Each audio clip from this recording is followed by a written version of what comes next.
एक लड़की थी, उत्तर प्रदेश के बरेली की रहने वाली है। वो ट्रेन से उसे दिल्ली जाना होता है और बरेली के प्लेटफार्म नंबर 2 पर बैठकर ट्रेन आने का इंतज़ार कर रही थी। हालांकि बरेली एक मशहूर जगह है, किसी भी आदमी अगर वहाँ जाता है तो उसका मन लग जाता है। तो लड़की जो सोनी कुमारी है वो बरेली से दिल्ली के लिए ट्रेन पकड़ने वाली थी। तब तक कुछ देर वो प्लेटफार्म नंबर 2 पर बैठकर इंतज़ार कर रही थी ट्रेन आने का। उसके बाद एक लड़का आता है जिसका नाम जो है रोशन होता है।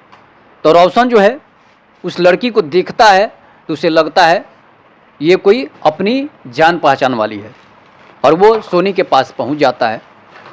उसके बाद क्या होता है कि सोनी प्लेटफॉर्म नंबर 2 पर बैठकर ट्रेन आने का इंतज़ार कर रही थी। उसे दिल्ली जाना होता है किसी काम के सिलसिले में। उसकी एक सहेली थी, राधिका उसका नाम था। उसने उसे काम करने के लिए दिल्ली बुलाया था और वो लड़की सोनी जो है बरेली के प्लेटफॉर्म नंबर 2 पर बैठकर ट्रेन आने का इंतज़ार कर रही थी। लड़का जब रोशन वहाँ पहुँचता है तो उसकी नज़र जो है सोनी पर पड़ती है। सोनी काफ़ी सुंदर थी, देखने में बहुत सुंदर थी। और जब रोशन का नज़र पड़ता है तो रोशन जो है देखकर हक्का बक्का रह जाता है। उसके दिल में लगता है कि हमारी जान पहचान वाली है। उसके बाद होता क्या है कि ट्रेन बरेली स्टेशन पहुंचती है। बरेली स्टेशन पहुंचती है, सोनी के पास टिकट होता है दिल्ली का स्लीपर बोगी में, और वो स्लीपर बोगी जो है उसमें टिकट होता है उसका, सोनी का। उसके बाद होता क्या है कि रोशन भी टिकट लिए हुए था, लेकिन उसकी दूसरी बोगी में टिकट थी। अब उसके बाद होता क्या है कि सोनी का टिकट जो है S1 में होता है और S3 में जो है रोशन कुमार का टिकट होता है। लेकिन रोशन कुमार धीरे धीरे नज़दीकियाँ जो है प्लेटफॉर्म पर ही बढ़ाना चालू कर देता है। उससे बात पूछता है कि आपको कहाँ जाना है, तो वो बताती है कि हमें अपने सहेली राधिका के पास दिल्ली जाना है। इसके बाद दोनों ट्रेन में चढ़ते हैं। चढ़ने के बाद सोनी जो है S1 में अपने बोगी में अपने सीट पर बैठ जाती है। उसके बगल में एक और सीट खाली था और उसे किसी और को बैठने नहीं देती है। इसके बाद जो है रोशन को बुलाती है। रोशन वहाँ पहुँचता है, हालांकि रोशन भी उसकी बोगी को ढूंढ रहा था और उसकी बोगी में पहुँच ही जाता है और वो उसे वहाँ पर बैठा लेती है। बरेली से ट्रेन जो है खुल जाती है। ट्रेन खुलने के बाद क्या होता है कि दोनों का सिलसिला जो है बातचीत का बढ़ता है और उससे पूछता है कि आपको दिल्ली क्यों जाना है। और वो बताती है कि हमें हमारी सहेली राधिका जो है वो हमें नौकरी दिलाने के लिए बुलाई है कि एक बड़ा कंपनी है जो उत्तर प्रदेश के ही एक लड़का का कंपनी है और उसी में वो उसे जॉब दिलाने के लिए बुलाई है। उसे 40,000 के करीब वेतन देने के लिए राधिका ने बताई थी। जब वहाँ ट्रेन धीरे धीरे सुबह होता है और दिल्ली पहुँचती है।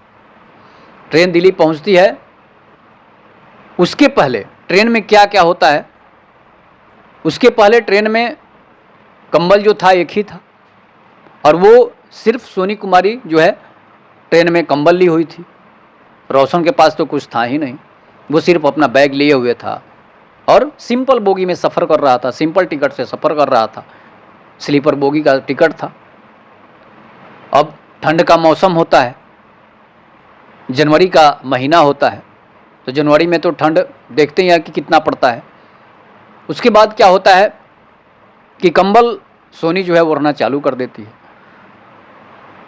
रोशन जो है चुपचाप बैठा वहाँ उसके पैर के बगल में बैठा हुआ है।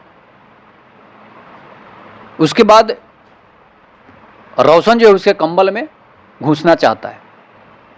इसके बाद सीट जो है अलग जो बर्थ होता है वो सीट था, एक सीट पर 2 लोग कैसे सो सकते थे। लेकिन धीरे धीरे क्या होता है कि दोनों जब आपस में बातें करना शुरू कर देते हैं तो लगता है कि ये उसी की 8 साल पहले तलाकशुदा पत्नी है।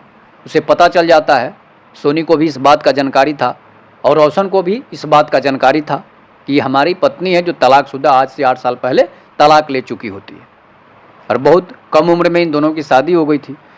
कम उम्र में शादी होने के कारण दोनों का तलाक भी बहुत जल्द हो गया था, इसलिए कि रोशन काफ़ी शराब पीता था और शराब के नशे में जो है वो हमेशा रहता था, और शराब के नशे के कारण उसकी पत्नी उसे तलाक दे चुकी होती है। तलाक देने के बाद वो दोनों के अलग अलग रास्ते हो जाते हैं। सोनी का भी शादी हुआ नहीं था और रोशन का भी अभी शादी नहीं हुआ था तलाक के बाद, इसलिए कि तलाक की एक बड़ी प्रक्रिया होती है। जब दोनों एक कंबल में सोनी जो है उसे बुलाती है कि आओ मेरे ही कंबल में सो जाओ। इसके बाद दोनों एक ही कंबल में सो जाते हैं। अब जब पति पत्नी तलाकशुदा हो या फिर साथ रहने वाली पत्नी हो, जब एक साथ होंगे तो ज़रूर है कि उनकी हवस जो है जोर मारेगी और दोनों जो है रात भर ट्रेन में जो है अपनी हवस को भी पूरा करते हैं। हवस को पूरा करने के बाद दोनों के चेहरे पर एक सुकून आता है और दोनों को एक अलग तरह का आनंद का अनुभूति होता है, इसलिए कि रोशन जो है पहली बार बिना शराब पिए अपनी पत्नी के साथ हम बिस्तर था, ट्रेन में ही था, लेकिन अपनी पत्नी के साथ पहली बार बिना शराब के सहवास को पूरा कर रहा था, हवस को मिटा रहा था। तो आनंद तो जरूर उसे मिलेगी ही। उसके बाद क्या होता है, सुबह ट्रेन जो है, रात को ये लोग आपस में कंबल में सोए हुए होते हैं और सुबह ट्रेन जो है दिल्ली के पहुंच जाती है। दोनों सुबह उठकर ट्रेन में ही अपना साफ़ सफाई करते हैं, चेहरे धोते हैं, उसके बाद दोनों अलग अलग जगहों पर चले जाते हैं। इसके बाद जो है अगले दिन सोनी की दोस्त राधिका जो है उसे बुलाती है कॉल करके कि तुम आओ और तुम्हारी जॉब जो है आज लगने वाली है। इसके बाद एक टेली मार्केटिंग की बहुत बड़ी कंपनी थी। टेली मार्केटिंग की कंपनी में जो है राधिका जो है सोनी को बुलाती है। जब सोनी वहाँ पहुँचती है तो उसका इंटरव्यू होना होता है। इंटरव्यू के लिए वो बैठी हुई अपने बारी का इंतज़ार कर रही थी। बहुत सारी लड़कियां भी वहाँ पर बैठी हुई होती है। इसके बाद सोनी जब इंटर करती है इंटरव्यू देने के लिए तो देखती है कि एमडी की कुर्सी पर रोशन बैठा होता है। नज़र जब उसकी पड़ती है तो शर्म से चेहरा जो है उसका झुक जाता है और उसे अब तक शराबी समझ रही थी, पियक्कड़ समझ रही थी, लेकिन उसे ये पता नहीं था कि उसका रोशन जो है किसी कंपनी का, टेली मार्केटिंग कंपनी का बहुत बड़ा एमडी बन चुका है।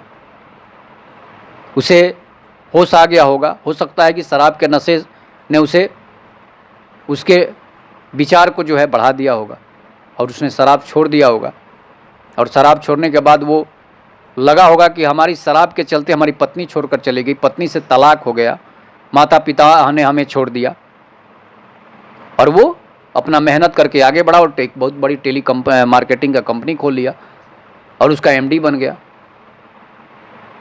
अब जब उस पर नज़र पड़ती है सोनी पर, सोनी को उस पर नज़र पड़ती है तो दोनों भौचक्के रह जाते हैं। राधिका भी समझ नहीं पाती है कि आखिर ये क्या हो रहा है। तो राधिका बताती है कि रोशन जी, यही लड़की थी जिसको मैंने आपके कंपनी में जॉब दिलाने के लिए बुलाई हूँ। अरे ये मेरी सहेली है, उत्तर प्रदेश के बरेली की रहने वाली है। वो बताता है कि रोशन बताते हैं ये लड़की तो शादीशुदा है। वो बताती कि नहीं ये तो कुमारी है, लेकिन वो बताता है कि नहीं ये शादीशुदा लड़की है और ये वही लड़की है जो आज से 8 साल पहले इसकी हमसे शादी हुई थी और उसी साल इससे तलाक हो गया था। ठीक से इसे देख भी नहीं पाए थे, ठीक से समझ भी नहीं पाए थे, इसलिए कि मैं शराबी था और शराब के नशे में हमेशा रहता था, इसलिए इसका चेहरा भी ठीक से नहीं देख पाया था। और इसका चेहरा जो है आते समय ट्रेन में हम लोग मिले तो इसका चेहरा हमने ठीक से देखा, अपनी पत्नी के रूप में देखा। अब तो राधिका भौचक्की रह जाती है कि भाई ये क्या हो गया, हम जिस लड़की को बुलाए वो इनकी पत्नी है, और उसने रोशन भी बताया था कि हम शादीशुदा नहीं हैं, हमारी भी शादी नहीं हुई है, और सोनी भी बताई कि हमारी भी शादी नहीं हुई थी। अब दोनों जो है अचंभित हो जाते हैं कि भाई ये क्या हो गया, ये तो बहुत बड़ी विडंबना है, बहुत बड़ी घटना है जो दो पति पत्नियों को एक साथ मिलाने के लिए यहाँ पर ये समय रुका हुआ है। और दोनों एक दूसरे पर कटाक्ष काल चालू कर देते हैं, आपस में दोनों झगड़े भी करने चालू कर देते हैं वहीं पर। और वो झगड़ा वो शराब के नशे वाला झगड़ा नहीं था, ये झगड़ा जो था वो प्रेम का था, पति और पत्नी का झगड़ा था। राधिका जो है वहाँ से बाहर आ जाती है, सोनी और रोशन जो हैं एक दूसरे के गले मिलते हैं।